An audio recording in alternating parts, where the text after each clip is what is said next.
नमस्कार।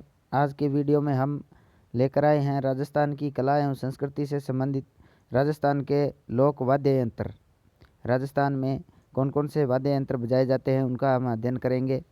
लोक वाद्य लोक संगीत के महत्वपूर्ण अंग होते हैं एवं बिना वाद्य के संगीत सुना है। वाद्य के बिना संगीत सुनना है।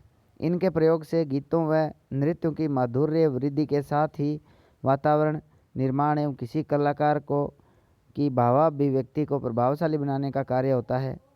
अतरु राजस्थान के लोक संगीत में यहाँ के परिवेश, स्थिति व भावों के अनुरूप लोकवाद्यों का प्रचुर विकास हुआ है, जिनका वर्गीकरण निम्न प्रकार से किया जा सकता है। लोकवाद्य है, उनमें वर्गीकरण तत्वाद्य है, अवनद वाद्य है, घन वाद्य है और सुशीर वाद्य है। इनको हम 4 श्रेणियों में विभक्त कर सकते हैं। तत्वाद्य कौन से होते हैं? जिन वाद्यों में तारों के द्वारा स्वरों की उत्पत्ति होती है वे तत्वाद्य कहलाते हैं। राजस्थान के लोक संगीत में प्रयोग लिए जाने वाले तत्वाद्यों की सूची इस प्रकार है। तत्वाद्य कौन कौन से हैं? पहले 1 नंबर पे है सारंगी। यह वाद्य तून, सागवान, कैर या रोयडे की लकड़ी से बनाया जाता है। इसमें कुल 27 तार होते हैं। ऊपर की तारें बकरे की आंतों से बनी होती है। इसका वादन गज से किया जाता है, जो घोड़े की पूंछ के बालों से निर्मित होता है। गज को बिरोजा पर घिसकर बजाने पर तारों से ध्वनि उत्पन्न होती है। राजस्थान में दो तरह की सारंगियाँ प्रचलित है, सिंधी सारंगी और गुजरातन सारंगी। गुजरातन सारंगी की तुलना में सिंधी सारंगी आकार में बड़ी एवं उन्नत व विकसित होती है। गुजरातन सारंगी में तारों की संख्या केवल 7 होती है। मारवाड़ के जोगियों द्वारा गोपीचंद भर्तृहरि, निहालदे आदि के ख्याल गाते समय एवं बाड़मेर व जैसलमेर क्षेत्र की लंगा जाति द्वारा सारंगी का प्रयोग किया जाता है। नेक्स्ट है जंतर। यह वीणा के सादृश्य होता है। इसे वीणा का प्रारंभिक रूप कहा जा सकता है, क्योंकि वीणा के समान इसमें भी दोनों ओर 2 तुम्बे होते हैं जो कि गूंज के साथ ध्वनि उत्पन्न करते हैं। यह वाद्य अंदर से खोखला होता है। इस यंत्र की खोखली संरचना, जिसे डांड कहा जाता है, यह बांस की बनी होती है। जंतर वाद्य पर मग्गर की खाल के 22 पर्दे मोम से चिपकाए जाते हैं एवं इन पर्दों के ऊपर 5 या छरू तार लगे होते हैं, जिन्हें हाथ की उंगली या अंगूठे से बजाया जाता है। इस वाद्य का वादन खड़े होकर गले में लटकाकर किया जाता है। इसका प्रयोग मुख्य रूप से भोपों द्वारा देवनारायण जी की फड़ व भजन गाते समय किया जाता है। जंतर वाद्य के वादन बगैर इस फड़ का बाँचना अधूरा माना जाता है। नेक्स्ट है रावण हत्था। रावण हत्था राजस्थान का बहुत प्राचीन, बहुत प्रचलित लोकवाद्य है। इसे वायलिन का प्रारंभिक रूप भी कहा जा सकता है। इसे बनाने के लिए बड़े नारियल की अर्ध कटोरी पर बकरे की खाल मढ़ी जाती है, जो कि 80 से 90 सेंटीमीटर लंबे बांस के साथ लगी होती है।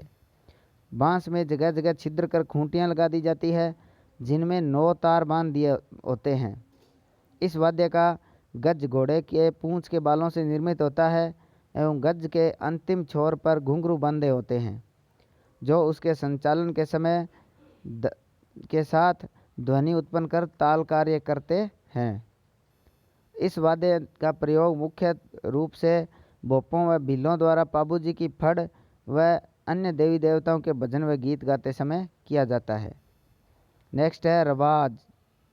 यह सारंगी की तरह का वाद्य है, जिसे गज के स्थान पर नाखून से आघात करके बजाया जाता है।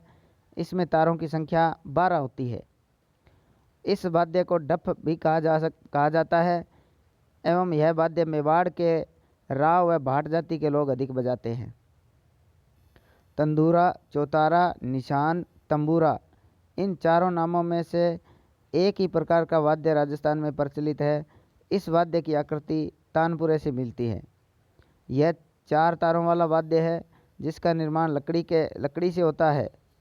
वादक इसे बाएं हाथ में पकड़कर दाहिने हाथ की पहली उंगली से में मिजराब पहनकर बजाता है, जिसे मुख्यतः रामदेव जी के भजन गाते समय कामड़ जाति के लोग व निर्गुण भजन करने वाले नाथपंथी बजाते हैं। नेक्स्ट है एक तारा। एक तारा का अर्थ है एक तार वाला। यह वाद्य गोल तुम्बे में बांस की डंडी फंसाकर बनाया जाता है। तुम्बे का एक हिस्सा काटकर इस पर बकरे की चमड़ी से मढ़ दिया जाता है। बांस पर 2 खूंटियाँ लगी होती है जिन पर ऊपर नीचे 2 तार बंधे होते हैं। यह एक ही हाथ में पकड़कर बजाया जाता है और दूसरे हाथ में करताल बजाई जाती है। इसको मुख्यतः कालबेलिया एवं नाथ संप्रदाय के साधु सन्यासी बजाते हैं। इसके बाद है भपंग। इसका आकार डमरूनुमा होता है। यह खोखले तंबू के गोले से बना 2 मुहा वाद्य है जिसको एक ओर से बकरे के चमड़े से मढ़ते हैं तो दूसरी ओर खुला छोड़ दिया जाता है। चमड़े के बीच में से छेद कर एक तार निकाला जाता है जिसे एक खूंटी से बांध दिया जाता है। खूंटी को तानते व ढीला करते हुए विभिन्न ध्वनियाँ निकाली जाती है। इस यंत्र को काख में दबाकर बजाते हैं। वर्तमान में इसे प्लास्टिक के तंतु से बनाते हैं।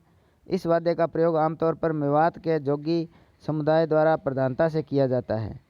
अंतर्राष्ट्रीय स्तर पर ख्याति प्राप्त जहूर खां इस वाद्य के प्रसिद्ध कलाकार हैं। उसके बाद है कामायचा। यह सारंगी के समान होता है किंतु इसकी तबली सारंगी की तबली की अपेक्षा चौड़ी व गोल तथा चमड़े से मढ़ी हुई होती है। कामायचा की चमड़े से मढ़ी हुई तबली पर खूंटी प्रणाली एवं गुड़च उपस्थित रहते हैं। कामायचा की तबली के चौड़ी और गोलाकार होने के कारण इसकी ध्वनि में भारीपन व गूंज होती है। इसे बजाने का गज भी सारंगी की गज से लगभग टेढ़ा होता है एवं घोड़े की पूंछ के बालों से बना होता है। इसमें 27 तार होते हैं जिसमें से 3 तार गुड़च के ठीक ऊपर निकलते हैं। इसका सर्वाधिक प्रयोग मुस्लिम शेख, जिन्हें मांगणियार भी कहते हैं, लोकगीत व मांड गायन के दौरान प्रयोग करते हैं। शाकर खां इस वाद्य के प्रसिद्ध कलाकार हैं जिन्हें अपनी इस अनूठी कला के लिए पद्मश्री मिल चुका है। उसके बाद है गुजरी। यह रावणता से थोड़ा छोटा उसी प्रकार का वाद्य है एवं इसमें 5 तार होते हैं। इसका गज अर्धचंद्राकार होता है।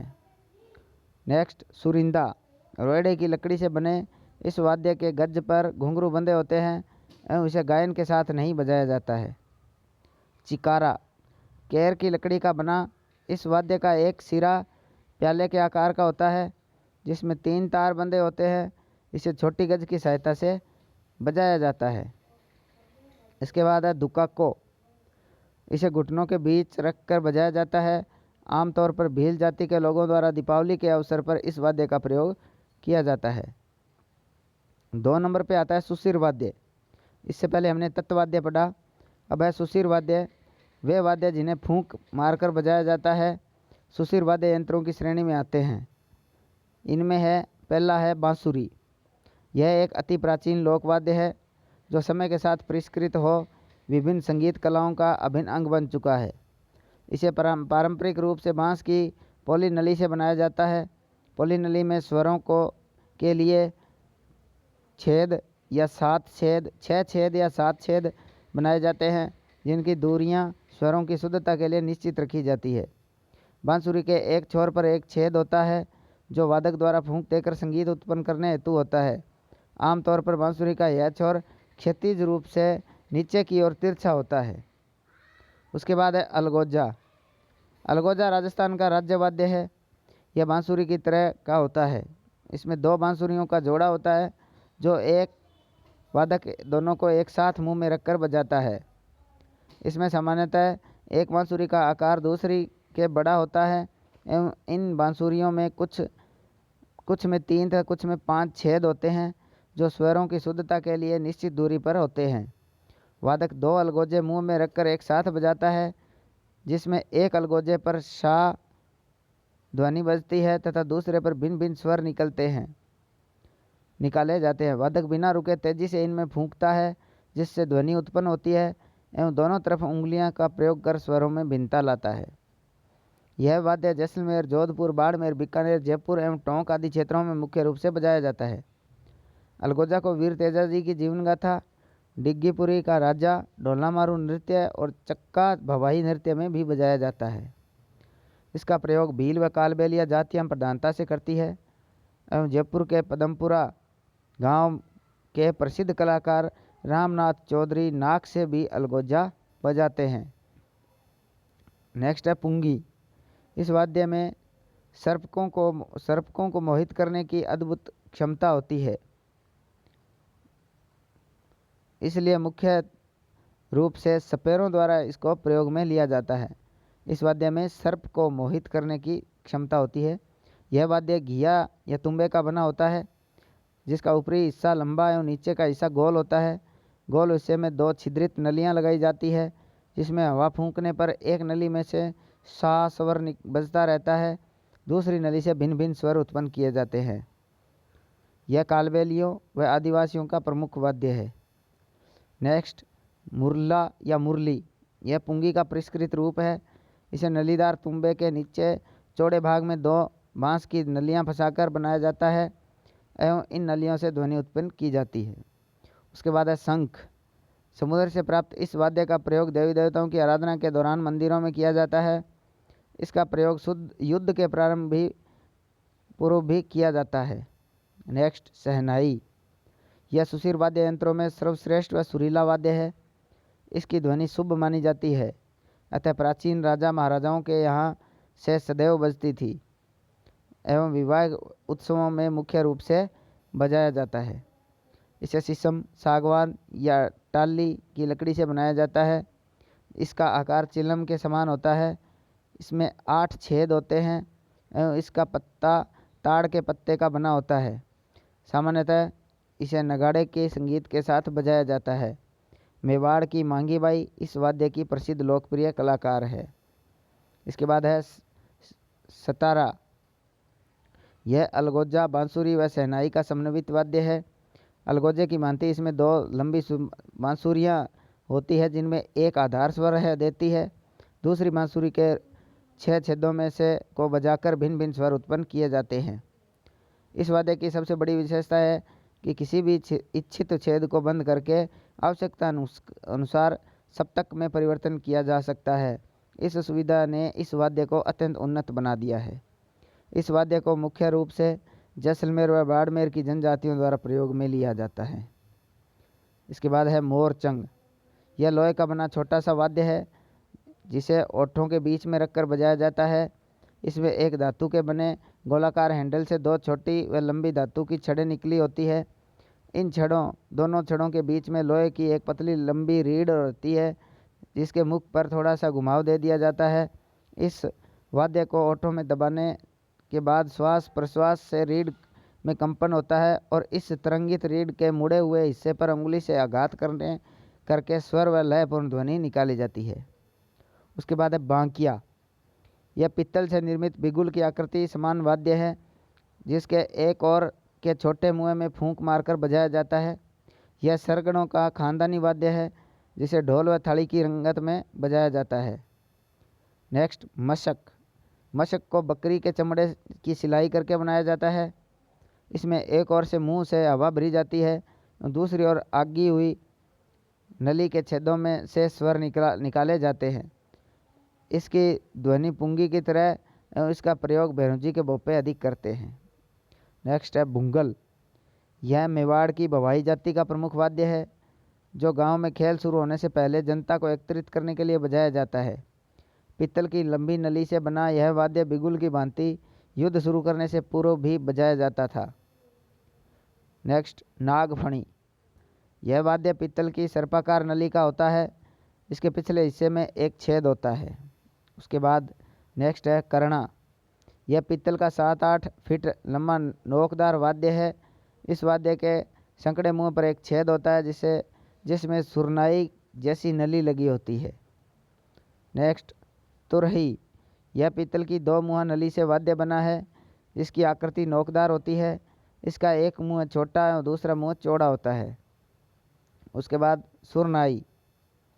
इसकी आकृति शहनाई से मिलती जुलती है एवं इसके मुंह पर खजूर, ताड़ एवं कगोर के वृक्ष का सरकंडा लगा होता है। इस वाद्य को गीला करके बजाया जाता है। ढोली, लंगा, मांगणियार, ढाडी जाति के लोगों द्वारा इसे विवाह आदि मांगलिक अवसरों पर बजाया जाता है। अन्य सुशीर वाद्य सिंगी, टोटो, बरगू, हरनाई, नड़ आदि है। इसके बाद तीसरा हमारा प्रकार है वो है अवनद्द वाद्य। इस श्रेणी में चमड़े से मढ़े वे वाद्य आते हैं जिनके चमड़े वाले भाग पर आघात कर ताल उत्पन्न की जाती है। इसमें पहले नंबर पर है मृदंग। ताल वाद्य यंत्रों में सर्वाधिक महत्वपूर्ण वाद्य है। इसे बीजा, सुपारी, वट आदि वृक्षों की लकड़ी को खोखला करके बनाया जाता है। इसका एक मुंह संकड़ा एवं दूसरा मुंह चौड़ा होता है। दोनों मुंहों को बकरे की खाल से मढ़ा जाता है। दोनों मुंहों पर मढ़ी हुई बकरे की खाल को मृदंग के परिधि व चमड़े की बनी रस्सियों पर से परस्पर जोड़ा जाता है। धार्मिक उत्सवों पर इसका प्रयोग किया जाता है एवं राजस्थान में रावल और राबिया जाति के लोग नृत्य के साथ इसका प्रयोग करते हैं। दूसरा है पखावज। दो मुंह खोखली लकड़ी के दोनों छोरों पर चमड़े को मढ़कर इस वाद्य को बनाया जाता है एवं इस वाद्य की आकृति प्राचीन मृदंग की आकृति के समान होती है। पखावज के लिए प्रसिद्ध वादक पंडित पुरुषोत्तम दास को अपनी अनूठी कलाकारी के लिए पद्मश्री से सम्मानित किया गया है। नेक्स्ट, ढोलक। यह लकड़ी को खोखला करके बनाया गया वाद्य है जिसके दोनों छोर लगभग समान व्यास के होते हैं। इसका मध्य भाग कुछ चौड़ा होता है एवं इस पर लगी रस्सियों से दोनों छोरों को जोड़ने का कार्य करती है, पर कड़ियाँ लगी रहती है। राजस्थान में नगारची, सांसी, कंजर, ढाडी, मरासी, कव्वाल, भवाई व विभिन्न संप्रदायों के साधु संत आदि इसे बजाते हैं। भवाई नृत्य के दौरान प्रयोग में ली जाने वाली ढोलक आकार में सबसे बड़ी होती है। नेक्स्ट, ढोल। यह एक दो मुँह बैरल की आकृति का होता है। इसे विभिन्न संगीत कलाओं में सहायक वाद्य के रूप में बजाया जाता है। यह वाद्य पहले लकड़ी का बनाया जाता था, किंतु अकबर के समय से लोहे के बनने लगा। इस लोहे के खोल को दोनों ओर से चमड़े से मढ़ा जाता है। इसे एक मांगलिक वाद्य माना जाता है एवं राजस्थान में इसे बजाने के 12 प्रकार हैं, जैसे गैर का ढोल, नाच का ढोल, आरती का ढोल आदि। लोक नृत्यों में भी इसका प्रचुर प्रचलन है, जैसे जालोर का ढोल नृत्य, भीलों का गैर नृत्य एवं शेखावटी की का कच्छी घोड़ी नृत्य आदि प्रसिद्ध है। इसे हाथों में डंडों दोनों से बजाया जाता है एवं राजस्थान में ढोली, सरगड़े, भील, भांबी आदि इससे कुशलता से बजाते हैं। इसके बाद नेक्स्ट है नगाड़ा। यह वाद्य युगल रूप से में होता है। इसमें एक को नर नगाड़ा, दूसरे को मादा नगाड़ा कहा जाता है। यह सुपारी की आकृति जैसा होता है जिसका व्यास 1 से 2 फीट तक होता है। इस वाद्य को भैंसे की खाल से मढ़ा जाता है। ढोल, राणा, मिरासी जातियों के लोग इसे लोक नृत्यों में प्रधानता से बजाते हैं। लोक नृत्यों में नगाड़े के साथ शहनाई की संगत की जाती है। नेक्स्ट है नौबत। यह मंदिरों में प्रयुक्त होने वाला ताल वाद्य है एवं इसे बबूल या शीशम के डंकों से आघात करके बजाया जाता है। नेक्स्ट है मादल। प्राचीन लोकवाद्य मादल की आकृति मृदंग के समान होती है एवं यह मिट्टी से बना होता है। मादल के दोनों मुंह, जिसमें एक छोटा मुंह दूसरा बड़ा मुंह होता है, को हिरण या बकरे की खाल से मढ़ा जाता है। भील लोग गौरी नृत्य के साथ तथा शादियों में व ग्राम्य देवी देवालयों में इसे बजाते हैं एवं इसके साथ थाली वाद्य भी बजाया जाता है। इसके बाद है चंग। यह राजस्थान का लोकप्रिय वाद्य है जिसे होली के अवसर पर मुख्य रूप से शेखावाटी क्षेत्र में बजाया जाता है। लकड़ी के गोल घेरे के रूप में होता है जिसे एक ओर से बकरे या भेड़ की खाल से मढ़ा जाता है तो दूसरी ओर से खुला छोड़ दिया जाता है। इसे बाएं हाथ की हथेली पर टिकाकर दाहिने हाथ से गीत गाते समय बजाया जाता है। कालबेलिया जाति के लोग इसे प्रधानता से बजाते हैं एवं इस पर प्रमुख रूप से कहरवा ताल बजाई जाती है। नेक्स्ट खंजरी। खंजरी आम की लकड़ी से बने इस वाद्य को एक ओर से खाल से मढ़ा जाता है एवं इसे दाहिने हाथ से पकड़कर बाएं हाथ से बजाया जाता है। यह मुख्य रूप से आप लोगों ने गुरदास मान के हाथ में देखी होगी। कामड़, बलाई, भील, नाथ, कालबेलिया आदि लोग इसे मुख्य रूप से बजाते हैं। नेक्स्ट है डमरू। यह दो मुँह छोटे बैरल की आकृति का होता है जिसके दोनों मुँहों पर चमड़ा मढ़ा जाता है। इसके बीच के पतले हिस्से में चमड़े की 2 डोरियां बंधी होती है जिनके सिरों पर घुंघरू या मोती लगे होते हैं। इसे बजाने के लिए बीच से पकड़कर हिलाना पड़ता है। डेरू। यह डमरू का बड़ा रूप है एवं आम की लकड़ी का बना होता है। इसे बाएं हाथ से पकड़कर दाहिने हाथ द्वारा लकड़ी की डंडी से आघात कर बजाया जाता है। आम तौर पर इसके संगत में थाली व कांसे का कटोरा भी बजाया जाता है। नेक्स्ट है ढाक। यह वाद्य डैरूनुमा किंतु उससे बड़ा आकार में होता है। इस वाद्य को विभिन्न अवसरों व त्योहारों पर गुर्जर जाति के लोगों द्वारा दोनों पैरों पर रखकर बजाया जाता है। नेक्स्ट डफ। यह लोहे के बने गोल घेरे पर खाल मढ़कर बना है वाद्य है, जिसे एक हाथ द्वारा डंडे की सहायता से आघात कर बजाया जाता है। इसी का वाद्य छोटा रूप डफली होता है। उसके बाद है पाबूजी के माटे। मिट्टी के बड़े बर्तनों के मुख पर खाल मढ़कर एवं रस्सी से बांधकर यह वाद्य बना जाता है। थोरी नामक जाति, थोरी या नायक जाति के लोगों द्वारा पाबूजी के पवाड़े गाते समय इसे बजाया जाता है। उसके बाद है धौंसा। इसे आम की लकड़ी से बने घेरे पर भैंसे की खाल मढ़कर बनाया जाता है एवं लकड़ी के मोटे डंडों की सहायता से बजाया जाता है। उसके बाद है ताशा। यह लोहे या मिट्टी के छापते कटोरों पर बकरे की खाल मढ़कर बनाया जाता है एवं गले में लटकाकर दो पतली डंडियों से बजाया जाता है। यह वाद्य मुस्लिम समुदाय में अधिक प्रचलित है। उसके बाद है दमामा। यह कढ़ाई के आकार का लोहे का बहुत बड़ा नगाड़ा है जो भैंसे की खाल से मढ़ा जाता है। इसे दो बड़े व भारी डंडों से बजाया जाता है। इसे मुख्य रूप से युद्ध के वाद्यों के साथ बजाया जाता था। इसके बाद है घेरा। अष्टभुजाकार आकृति वाले इस वाद्य के एक और चमड़ा मढ़ा जाता है। लकड़ी के डंडे के ऊपरी भाग पर कपड़ा लपेटकर इसे बजाया जाता है। नेक्स्ट है घन वाद्य। धातु से निर्मित वाद्य इस श्रेणी के वाद्य होते हैं। घन वाद्य में इसमें है मंजीरा, पहले नंबर पर है। यह पीतल व कांसे की मिश्रित धातु का छोटा सा गोलाकार वाद्य होता है। इसमें दो मंजीरों को आपस में घर्षित कर ध्वनि उत्पन्न की जाती है। होली व निर्गुण भक्ति के भजन गाते समय इनके साथ तंदूरे व एकतारे का प्रयोग भी किया जाता है। कामड़ जाति की महिलाएं 13 ताली नृत्य के दौरान अपने शरीर पर 13 मंजीरे धारण कर मधुर ध्वनि उत्पन्न करती है। रामदेव जी के भोपे भी भजन गायन के समय इसका प्रयोग करते हैं। नेक्स्ट झांझ। यह मंजीरे का बड़ा रूप है। यह शेखावाड़ी क्षेत्र का प्रसिद्ध वाद्य है एवं इसे कच्छी घोड़ी नृत्य में ताशे की संगत के में प्रयोग लिया जाता है। नेक्स्ट थाली। इसे कांसे की थाली के एक किनारे पर छेद कर एवं उसमें रस्सी बांधकर अंगूठे से लटकाकर लकड़ी के डंडे से आघात करके बजाया जाता है। भील, कालबेलिया आदि जातियां इसे विशेष रूप से बजाती है। नेक्स्ट खड़ताल। खड़ताल शब्द करताल, हाथों से ध्वनि उत्पन्न करना से बना है। इस वाद्य में दो लकड़ी के टुकड़ों के बीच में पीतल की छोटी छोटी तस्तरियाँ लगी होती है जो कि लकड़ी के टुकड़ों को परस्पर टकराने से मधुर ध्वनि उत्पन्न करती है। खड़ताल का प्रयोग विशेष रूप से भक्तजनों व साधु संतों द्वारा भजन व धार्मिक गीत गाते समय किया जाता है एवं इसे एकतारे की संगत में बजाया जाता है। बाड़मेर क्षेत्र के प्रसिद्ध कलाकार सदीक खान खड़ताल बजाने में दक्ष है एवं उन्हें खड़ताल का जादूगर कहा जाता है। नेक्स्ट चिमटा। यह लोहे की दो पतली पट्टिकाओं से मिलकर बना होता है एवं इन पट्टिकाओं के बीच में लोहे की गोल गोल छोटी छोटी पत्तियां लगी होती है। इसे बाएं हाथ में पकड़कर दाएं हाथ की उंगलियों से भजन कीर्तन के समय बजाया जाता है। इसके बाद है घंटा या घड़ियाल। यह पित्तल या अन्य धातु का गोलाकार वाद्य है जिसे डोरी से लटकाकर हथौड़े व इसके अंदर लटके हुए डंडे को आघात से बजाया जाता है। इसका प्रयोग मुख्यतः मंदिरों में किया जाता है एवं इसी का छोटा रूप घंटी कहलाता है। नेक्स्ट है भरनी। यह वाद्य मिट्टी के मटके के सकड़े मुंह पर कांसे की प्लेट ढककर बनाया जाता है जिसे दो डंडियों की सहायता से बजाया जाता है।